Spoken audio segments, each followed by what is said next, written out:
Hi అండి, welcome to my channel. నేను మీ శ్రావణి.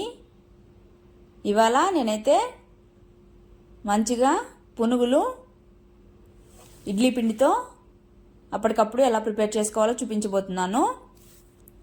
ఇవైతే మంచిగా క్రిస్పీగా చూడండి, నేను చూపిస్తున్నాను కదా, చాలా చాలా క్రిస్పీగా ఉంటాయండి.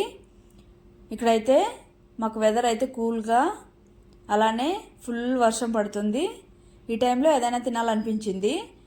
ఫ్రిడ్జ్లో అయితే ఇడ్లీ పిండి ఉందన్నమాట, దాంతో అయితే పునుగులు వేసేసాను వెంటనే. ఇడ్లీ పిండిలో ఆనియన్ సన్నగా కట్ చేసుకున్నటువంటిది, అలానే కొత్తిమీర, కొద్దిగా పుదీనా, తర్వాత కొద్దిగా జీలకర్ర, పచ్చిమిర్చి వేసుకొని బాగా మిక్స్ చేసేసుకొని కొద్దిగా సాల్ట్ వేసుకొని కలిపేసుకున్నాను.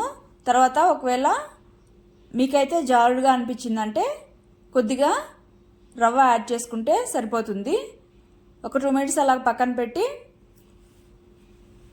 ఆయిల్ వేడయ్యాక ఇలాగా చిన్న చిన్నగా వేసుకున్నానండి, స్మాల్గా. కొద్దిగా సైజ్ అనేవి పెద్దగా వేసుకున్నామంటే లోపల సరిగ్గా ఉడకదు, అలానే తినడానికి కూడా బాగోదు. మీడియం ఫ్లేమ్లో మంటను పెట్టుకొని ఇలాగా బాగా ఎర్రగా అయ్యే వరకు ఫ్రై చేసుకోవాలి. 2 సైడ్స్ తిప్పేసుకొని ఫ్రై అయిన తర్వాత తీసేసుకొని ప్లేట్లో పక్కన పెట్టుకోవాలి. చూడండి, చాలా క్రిస్పీగా ఉన్నాయి కదా. తర్వాత మిగిలిన పిండినంతా కూడా ఇలాగా కొద్ది కొద్దిగా చిన్న చిన్నగా వేసేసుకోవాలి. సైజ్ అనేది మీడియం సైజులో ఇలా వేసుకుంటేనే బాగుంటుంది, క్రిస్పీగా కూడా బాగా. మిగిలిన పిండిని కూడా ఇలా వేసేసుకొని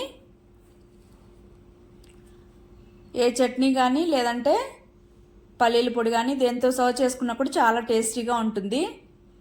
పచ్చిమిర్చి అన్నీ వేసాం కాబట్టి ఉత్తవే అలా అయినా తినేసేయచ్చు. దీని కాంబినేషన్ అయితే టీ బాగుంటుంది కదండి, ఈవినింగ్ ఈ వెదర్కి కూడా.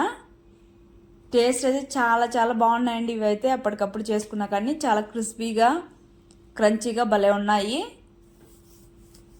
ఇంకేంటంటే మీకు కూడా వర్షాలు ఉన్నాయా? ఇలానే వెదర్ ఉందా? ఇలా వెదర్ ఉంటే అసలు ఏ పనులు సరిగ్గా జరగవు కదండి. అంతే అండి, ఇలాగా మీరు కూడా ఒకసారి ట్రై చేసేసి మీకు టేస్ట్ ఎలా వచ్చిందో కామెంట్ చేయండి. సింపుల్గా చేసేసుకోవచ్చు కదా, టేస్ట్ కూడా అంతే బాగుంటాయండి ఇవైతే. తప్పకుండా అంటే ట్రై చేయండి. Okay, bye. Thank you for watching. నచ్చినట్టయితే సబ్స్క్రైబ్ చేసుకోండి.